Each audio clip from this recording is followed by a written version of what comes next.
Hello everybody, it's me Braden A here. So guys, today at school I am having a field trip to the dairy farm. And I decided, you know what, I might as well just like vlog this or something, because I thought this would maybe make some good content. At least I'll try to. I'll try to the best I can. I'm getting ready right now. It's like 7 in the morning, and I'm about to head to school. So, come with me on my journey, because I think this is going to be pretty fun.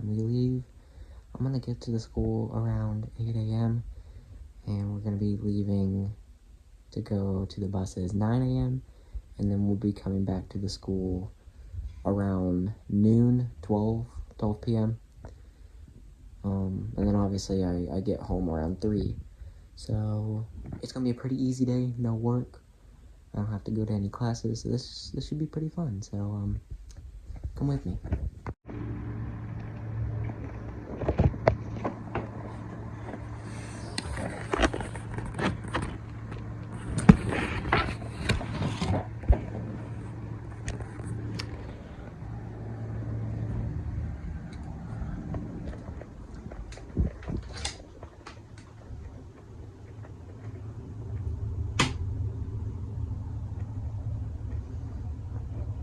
I don't know why, but I'm ready.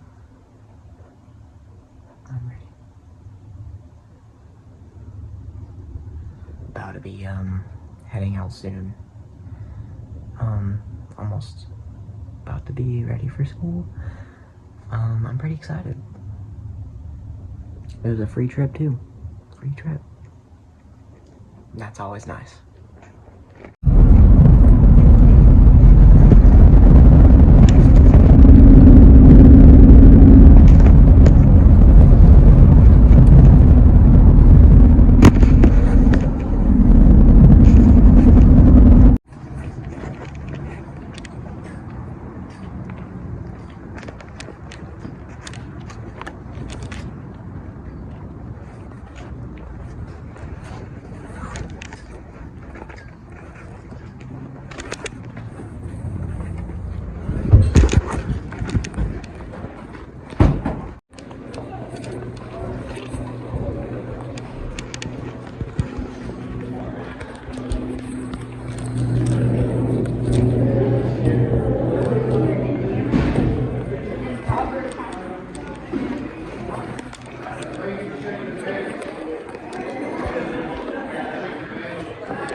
his mom. Oh, that's cool. And then my brother Brandon has chickens and puppies and pigs.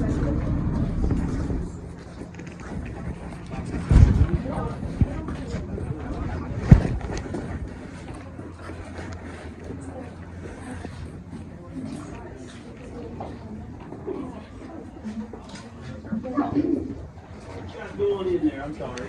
Go on in that next door there. Is the touring. I'm not the expert tour guide here. I'll do the best I can. Luckily, I've got a good bit of knowledge on everything that works. As far as how we move through the farm and stuff, I'll do my best.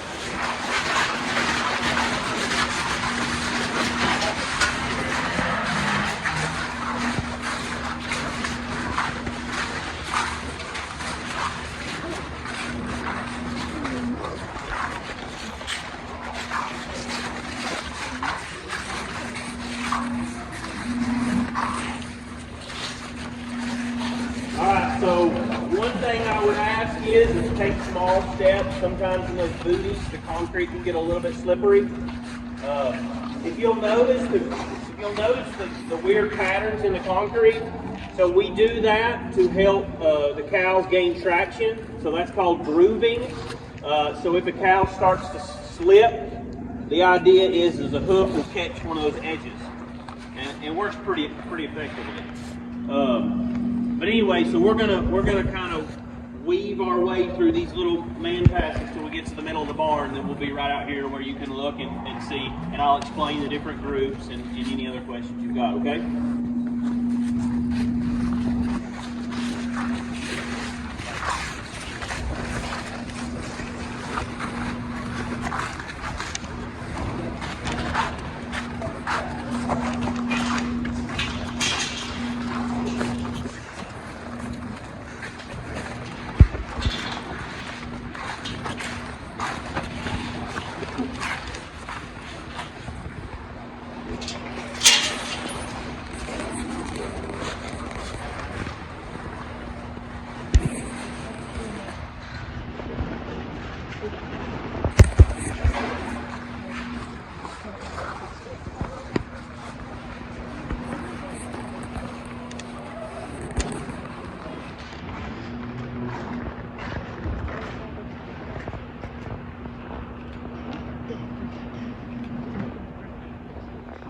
What are you guys thinking so far?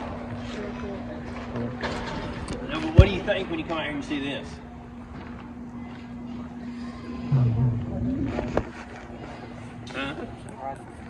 Whoa, good for you. A lot of people say the opposite. It smells awful. I don't see anybody doing this. That's good. No, he said he thought it would smell worse. Which, in my ears, that's kind of what I heard. It smells good. That's what I tell my kids. So much fun. I literally said that we walked in, but I'm not. I literally said that.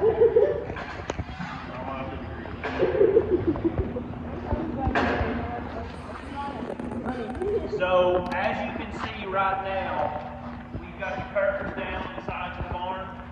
Obviously, it's pretty cold. We could roll them up now. We roll them up in the evenings when we know it's going to be close to freezing in the morning. So, a lot of the questions I get are, why are the cows in the barn? Why aren't they on a lot of reasons, but so the two biggest I would say is we can somewhat control the environment if we put them in a barn. So we can make the summers not so hot, we can make the winters not so cold, we can make the rainstorms not awful. We can basically, we know from years and years and years of being around cows, we know what they like and what they don't like. So we can basically simulate what they like the most better if they're in a barn than we can if they're out. There are still people that milk cows that have their cows in field. I'm not against that. It's whatever works for you. But we can tell how comfortable the cows are based on how much milk they produce. They produce more in this environment. Another reason we keep them in the barn is we can control their diet. So if they're out in the if we want to supplement them with grain, that's fine, but that's only going to be part of their diet. Here, we give them everything they need, basically like casserole, and deliver it to them every day and multiple times a day. That would be the two big reasons I would say that we keep them on.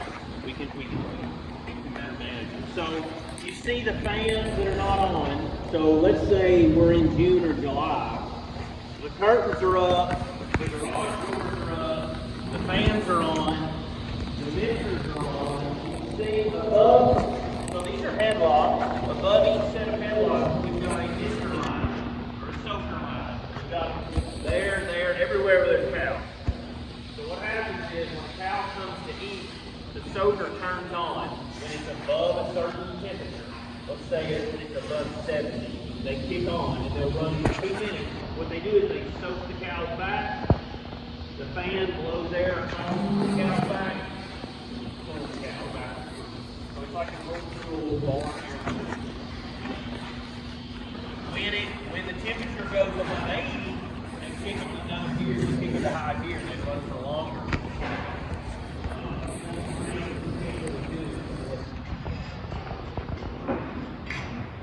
You can see now that you're out here, you see the cows getting taller.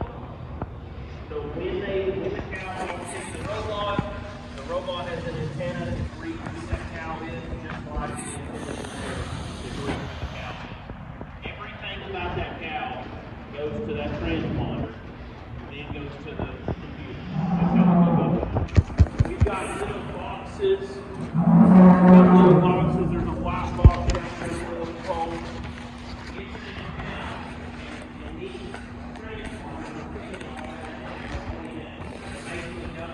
The last 40 minutes of what that cow is doing all day, every day. So cows ruminate, they fall, they drink, they eat, all that stuff being captured. And if there's a deviation from what is considered her normal, it'll flag us. Okay. Cow number 7556. We can look and say, oh, she's anemic. Oh, she's sick. Oh, she just conceived.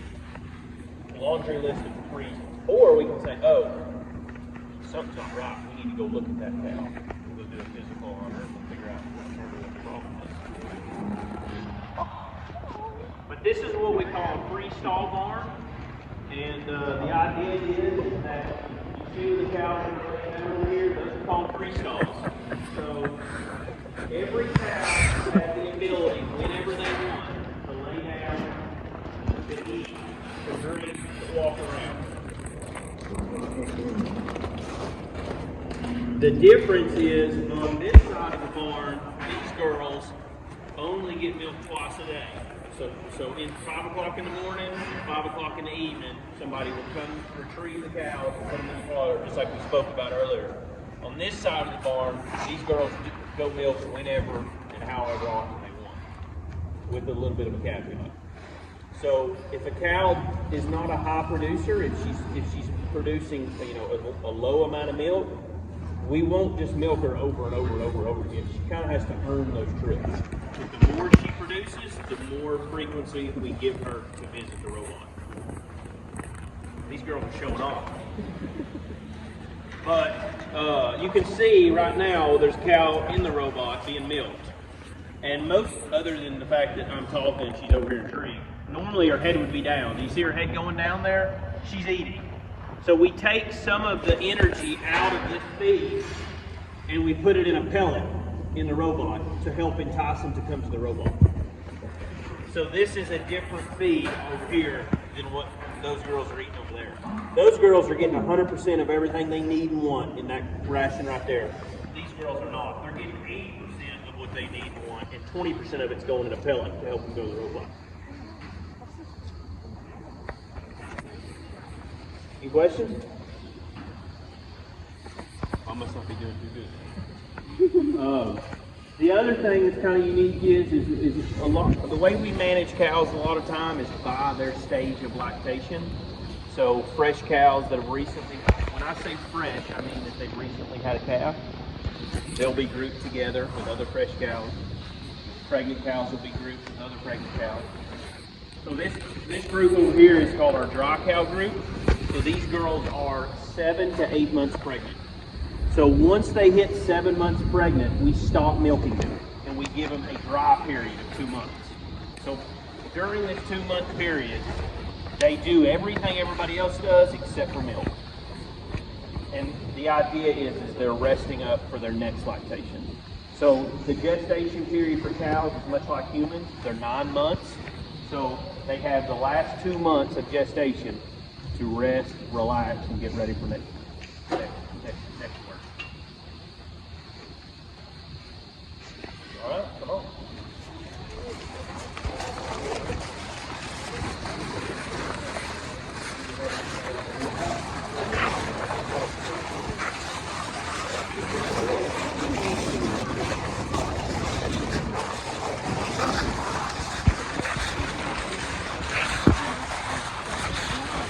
The average cow in our herd is about 1,600 pounds. Just for reference, that's about what these girls are.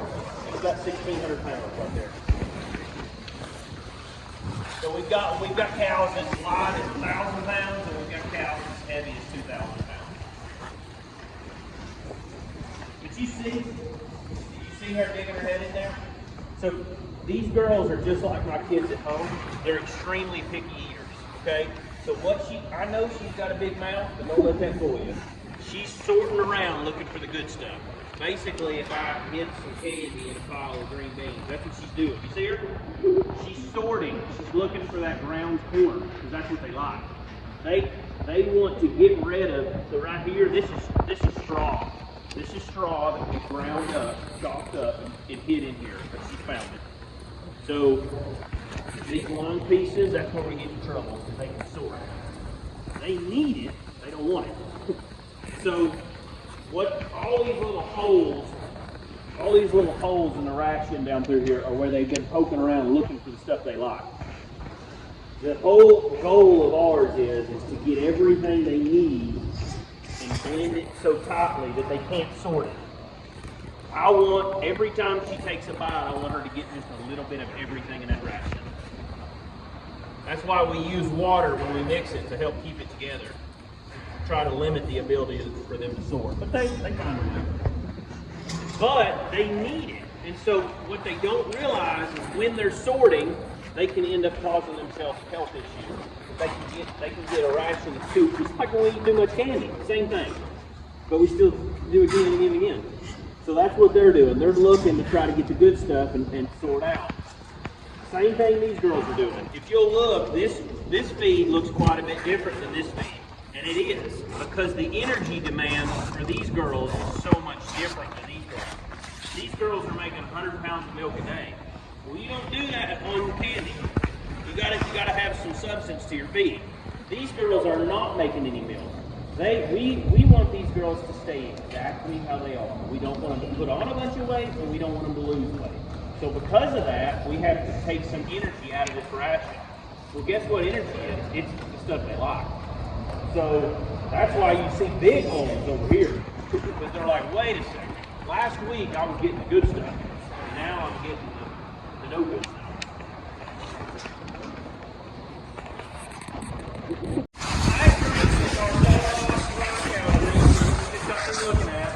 This is our close-up dry cow group. So 3 weeks before they have their babies, we put them in here. We ramp up their energy a little bit because we need to get them ready to start milking again. And this is where they have their babies. So everybody in here is due in the next 2 weeks, 2 to 3 weeks. Matter of fact, one girl, I was checking on her right here.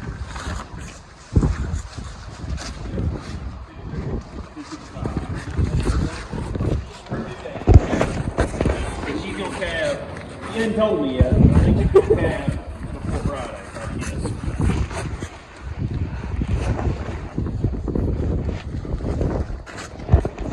If you can see, matter of fact, I'll get in there and I'll kind of walk her over here. You can look at her udder. Her udder is starting to develop again. This cow right here, it's real flimsy. There's nothing in it. That's what a dry cow looks like. And then about a week to 2 weeks before they calf, they start making colostrum. We call it buttering up.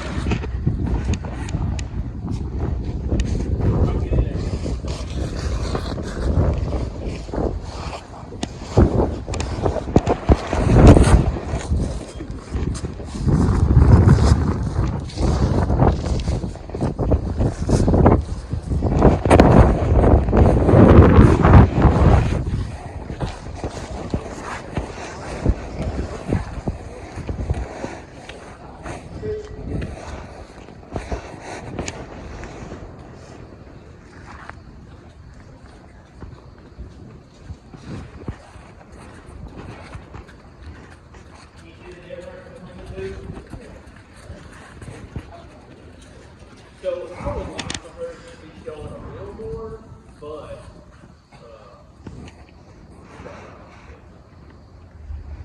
so one thing to remember about she doesn't need me as a rip, right? Now let me take one step forward. That's her flight zone, right? People have flight zones too, right? Everybody's got their comfortable with, but not fucking with. So same thing with her. They're not going to come to me. They're going to look for a way to get away. Now they're unique individuals. We've got some cats in the bar that'll, if you go in the pen, they'll come out and do it. But that's more times than not, they're looking, and that's what they think. They think this person's trying to get me. And you have to keep that in mind when you're working around them, because sometimes you can get hurt if you're not careful. If you're behind a cow and she doesn't know you're back there and you startle her, she might kick. She's not trying to hurt you. She's just trying to protect herself.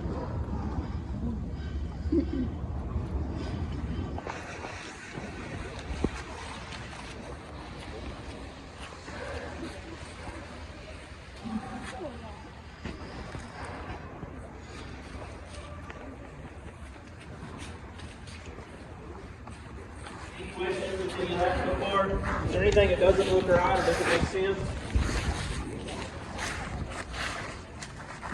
So we use sand bedding. We like sand. In the dairy industry, it's kind of the gold standard as far as cow comfort. But it's a problem with equipment. So it's really hard on our equipment, our pumps and our tractors and stuff. But the cows love it. It's the reality. If a cow's not healthy, it doesn't make a lot of milk. You can see the round plug inside of that one, so that's something you're not going to see at most other dairies. So that's a cannulated animal. So when she was young, they did surgery on her to open up her side and put that plug in there.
So those bins that we passed on the way in here, they hold the feed that we feed the robot. So there you can see sort of the pellet.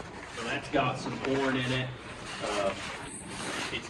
It doesn't really have any minerals in it, but basically we've just taken a little bit of energy out of that ration that they were eating there and put it in this pellet. And it needs to be in a pellet because of the way that the way that it gets from the bins to the robot. It's got to hold up and be in decent shape. Turn the lights on here so you guys can see the robot.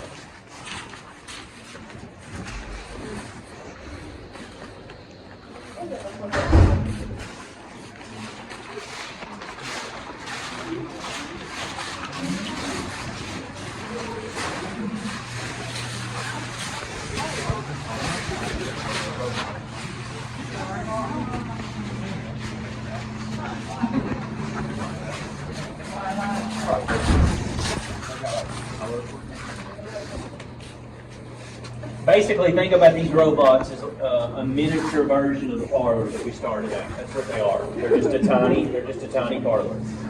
So this cow is actually just finishing up. So when she finishes, we'll get to see start to finish the process. But you've seen the other side of the barn. Now you can see, this side.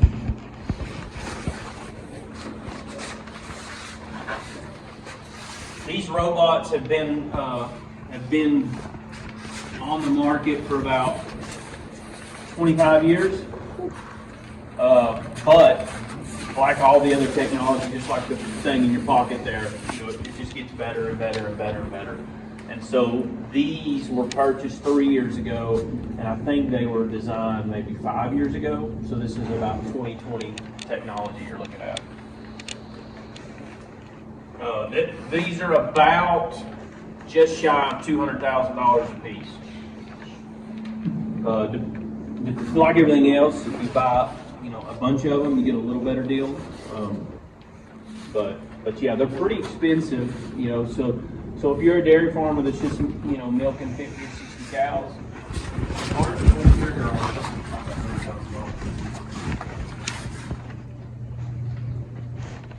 But they are pretty neat machines. They do a good job. But like anything else, they're not perfect. So right now it is sprayed iodine on the teeth, kind of like I talked about in the farmer.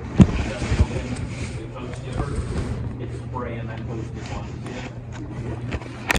So now it's going to go back and it'll run a rinse through those cups to blow out anything in those clear lines. You can see straight from the cups, those clear hoses go straight to this milk jar.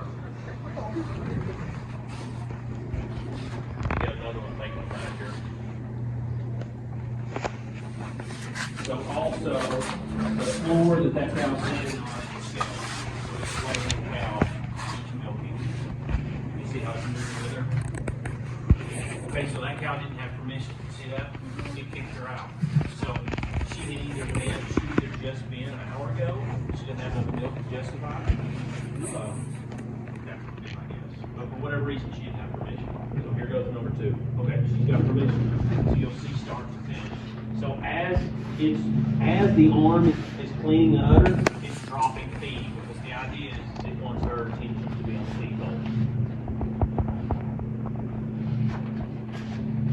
So those brushes have a cleaning solution on them. So as those brushes are going across each feed, not only is it stimulating her, but it's also cleaning each teeth.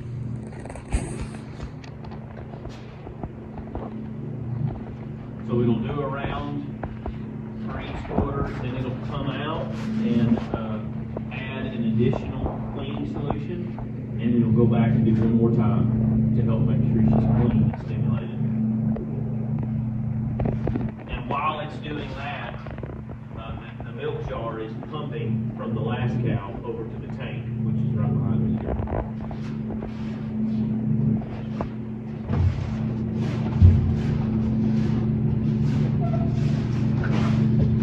Same thing as we saw on the other side.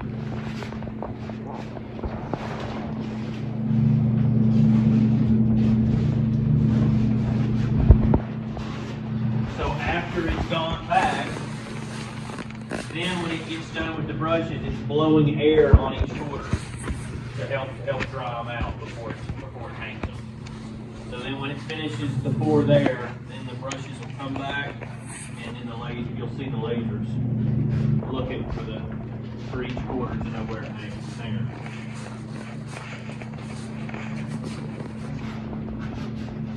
So the lasers find where each teat is. There goes one.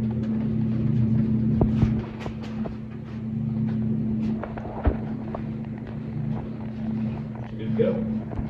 So now what it's going to do is, what it's doing now is it's looking for milk flow. You see the milk starting to come in the hoses, and it'll start coming. So if it doesn't detect milk flow in all 4 quarters, it's a given time. I want to say it's around 10 seconds. It'll pull that quarter off and reattach it. And then so it just put a new solution on the brushes. That's where the next cow comes in. So that jar will hold about 70 pounds. Typically, on average, when a cow comes into the robot, she's given about 30 to 35 pounds. Again, what's nice about this system is they come at one, in theory, right? Because we're not going to milk them 24 hours a day. But this girl, for instance, can milk 3 or 4 times a day. If she was over the other side of the barn, she would be milking 2 times a day.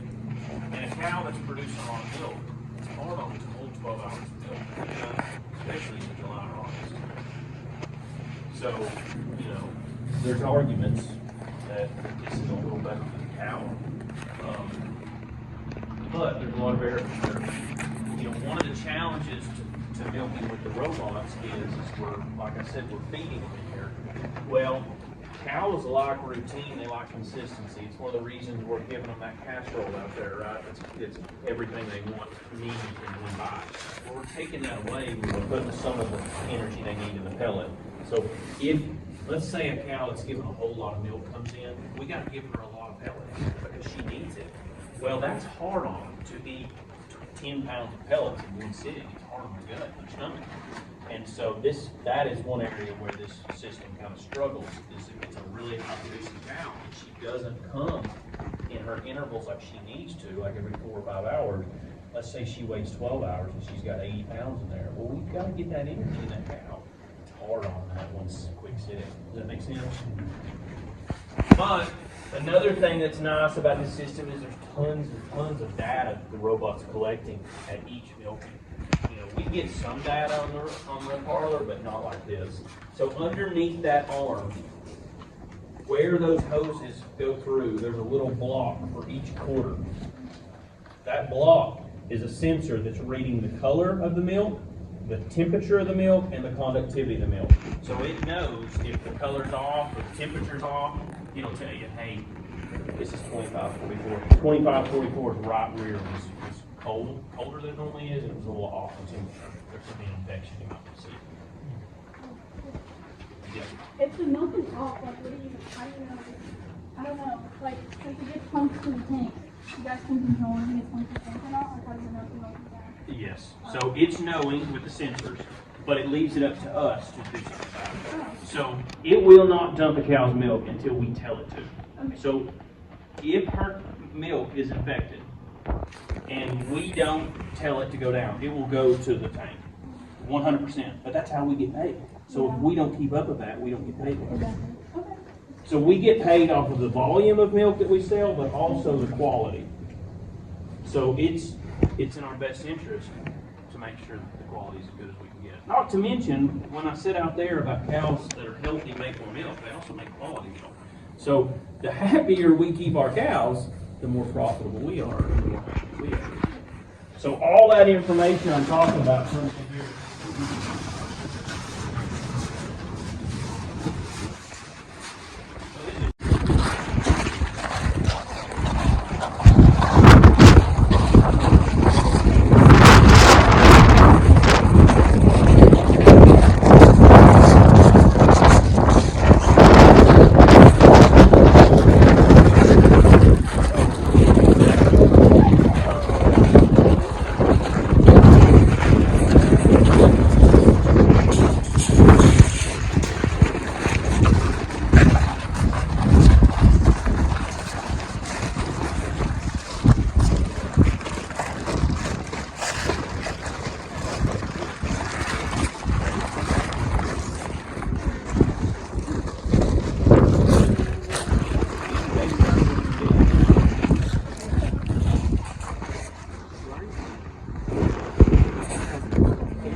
To have them have their first baby right around the 2-year mark, okay? We want to breed them right around 12 to 13 months of age, and then 9 months after that they'll have their first baby. When they first are born, they come over here and they spend about 2 to 3 months in these little individual hutches.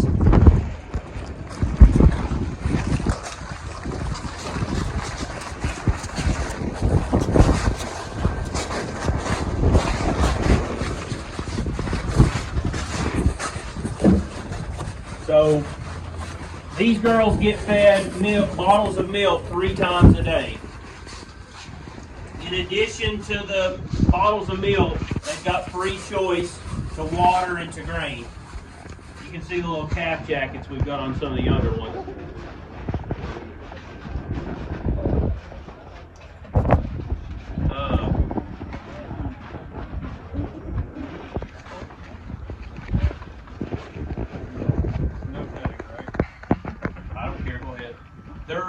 They're not on project right now. You see all the wires and the cameras and stuff. We just finished a calf project. And yeah, there'd be no petting with them. But these girls are our own. Nobody's doing any research on them right now, so you're more than welcome to.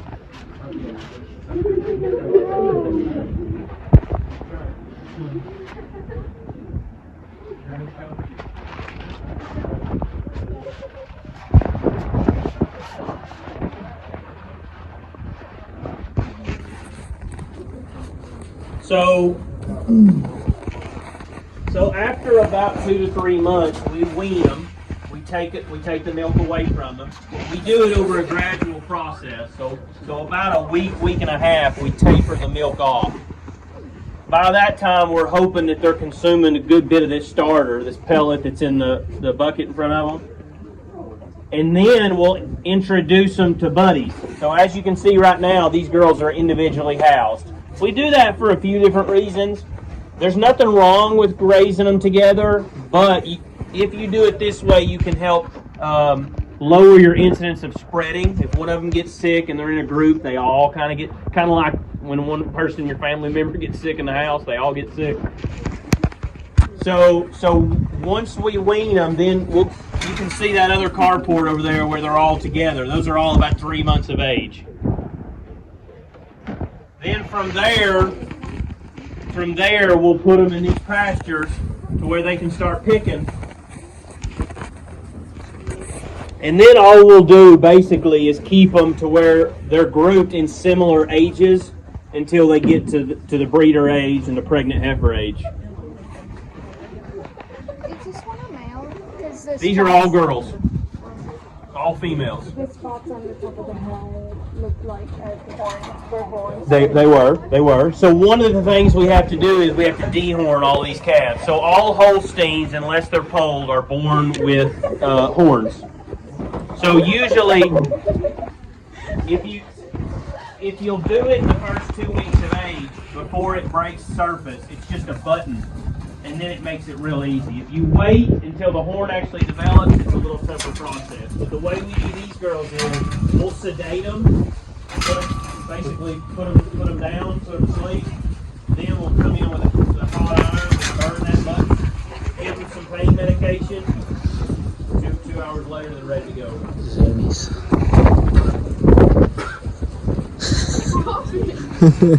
What's your preference? Well, I personally like they make a paste. I like it. Okay. But us being a research farm, we let vets bring vet students out here and they do it. And so it's sort of a mutual deal. And some of them prefer hot iron and some of them prefer I stay out of it. But if I was doing it on my own, I like the paste. So the paste, if you'll get them when they're just a few days old, you take trimmers and trim the hair around it, put you like a little nickel size paste on there, and an hour later it's done, good to go.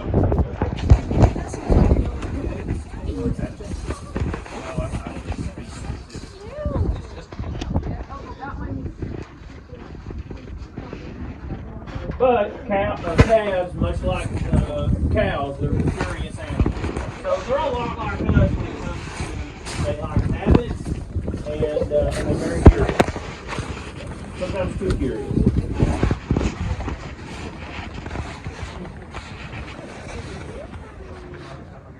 But these girls are about a month old. Our youngest one is right over there looking at it. She's about 3 weeks old. 29. And then, you know, we're hoping to have one this week. Normally we have about 1 week. Sometimes 2 a week. You know, we'll go a month without one and then we'll get 10. Which makes it a little tougher for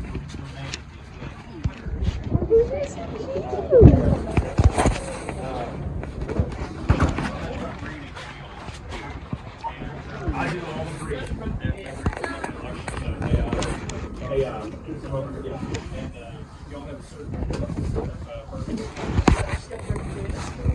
Well, what we do is we want the cow to have the calf as easily as possible. We don't necessarily want a giant calf. About 80 to 85 pounds is the average. Cute. You know, if they're bigger than if it's had as big as 100 pounds, that's really one. Same thing with twins. We don't like twins. We don't like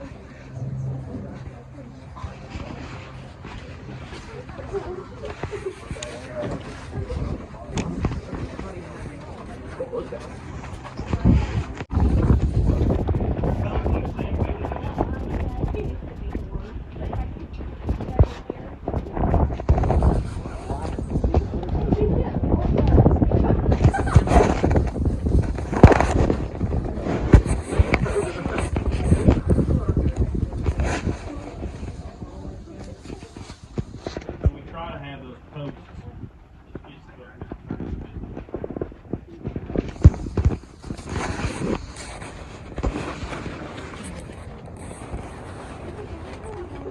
Same bedding for these girls, sand bedding. We've used all of the pretty good in the winter. Down in the fall.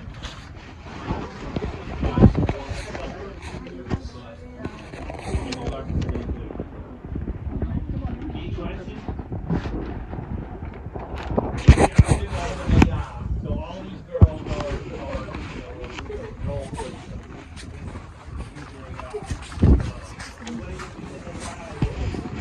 hey, I want to head right her.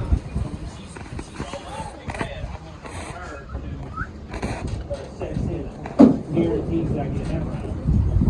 Now, if it's guaranteed, and then if people can't come back and say, hey, this is not very good, very good, I'll go. That will ensure that I get a seed out of her, so that I don't elongate her together. If I still with her, then she fits the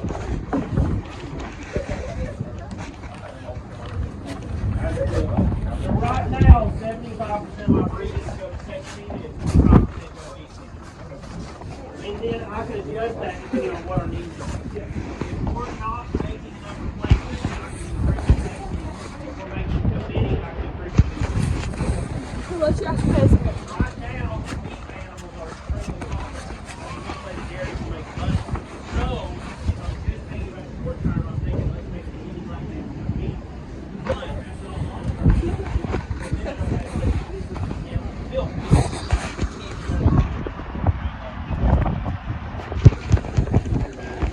Yeah, the whole thing versus the beef cross. Yeah. So the beef cross.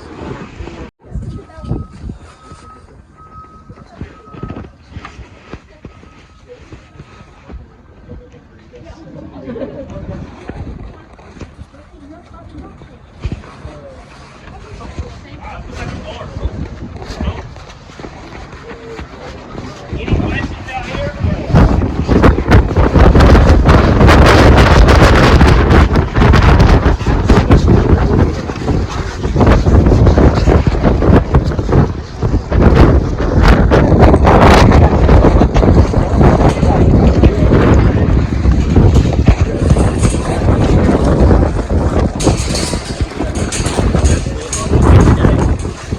Listen, somebody told me a long time ago, if you've got animals, they're going to get out.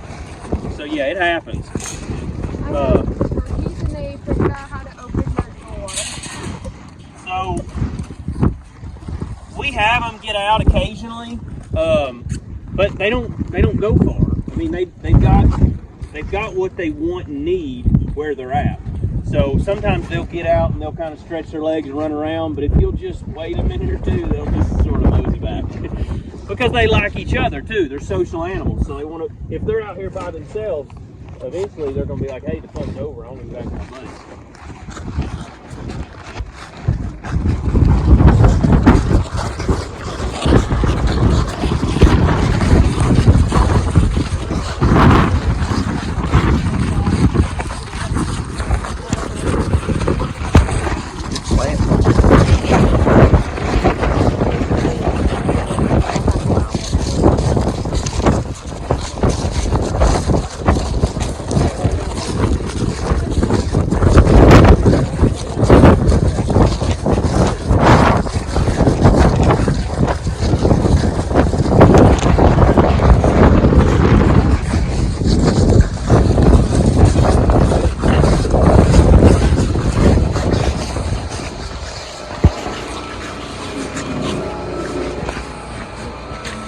One thing I forgot to talk about is how we clean the barn. So we've got 3 main shifts here at the barn. We've got the calf shift, which is where they come in and they feed calf. We've got the milking shift, which is where they come in and milk. We've got the feeding shift, which is where they mix the feed for the cows. Those are our 3 major jobs that have to be done every day, 365 days a year.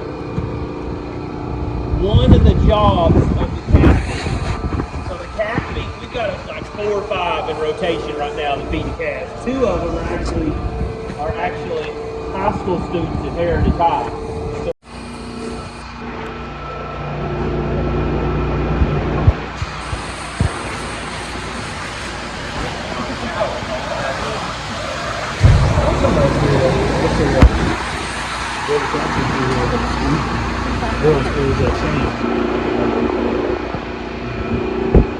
So there's several different ways to clean these barns. This is one of them. This is called a flush barn. So that's what I did. I opened the flush valve. So that flush that you just saw, that's recycled water. So we can go down here and get a little better picture, but I just wanted you to see that's how we clean the barn. So we'll do that about 3 times a day. So one thing about cows is the more milk they make, the more poop they make. So it's important that we keep it as clean as possible because we want the girls to be clean, right? The cleaner they are, the cleaner the milk is.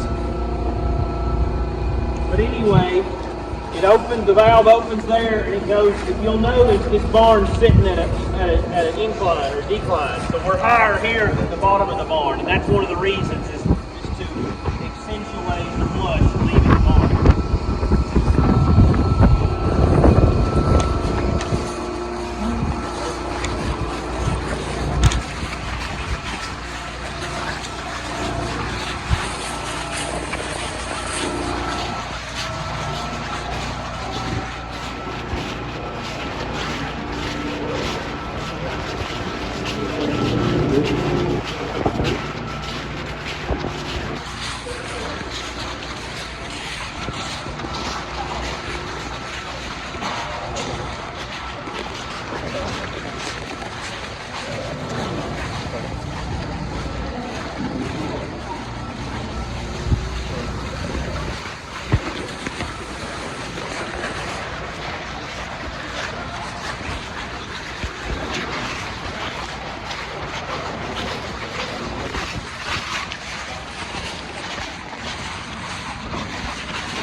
There's the next swimming Push the pool. button in there, right? Drop the plug. Well, anytime you go through that grate, come through here, go through the settling lane, you can see actually sand, like a sandbar out there. So that's the idea. We're not going to capture 100% in there. The idea is capture as much as we can. So we reclaim that sand every day. In a perfect world, we do 2 or 3 times a day, right? But we get about 80% of it, which is 80% that we don't have to buy, and the 20% that stays out of the plug and stays out of the way. Okay, so everything that we don't get goes in this big bin. We've got agitation sometimes, just keeping everything moving. We've got another pump out there running that's going to separate. Let's go see that. But the idea is, liquid is not being agitated, solids go to the bottom, and then liquid go to the top. And we want to keep it remain in suspension as best we can to get as smooth as possible. So that when they go to the separator, we get them pulled in and separated. There's the next swimming pool, guys. Next swimming pool.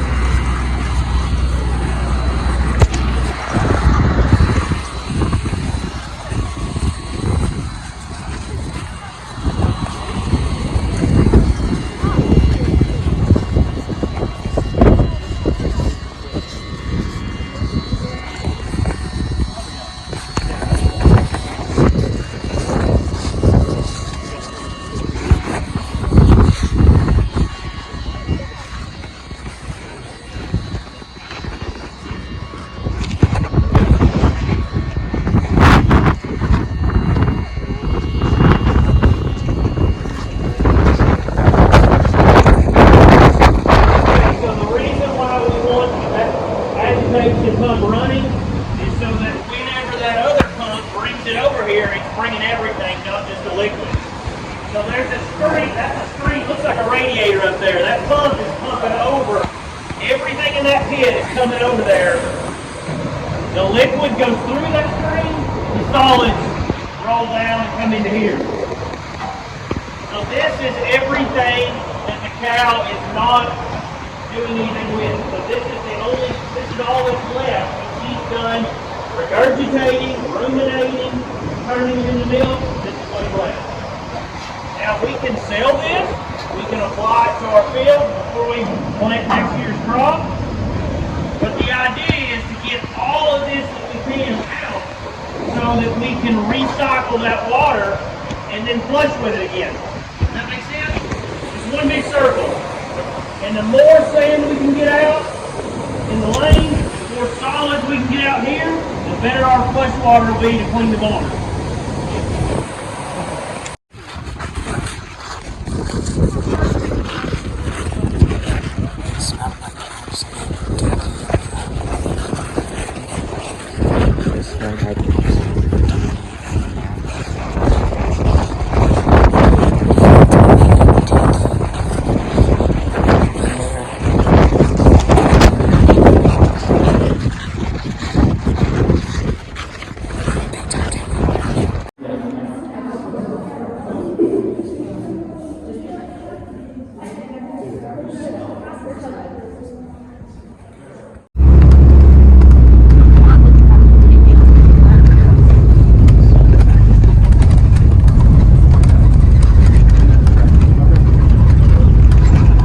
Alright, everybody, that's going to conclude it for today's vlog at the dairy farm field trip.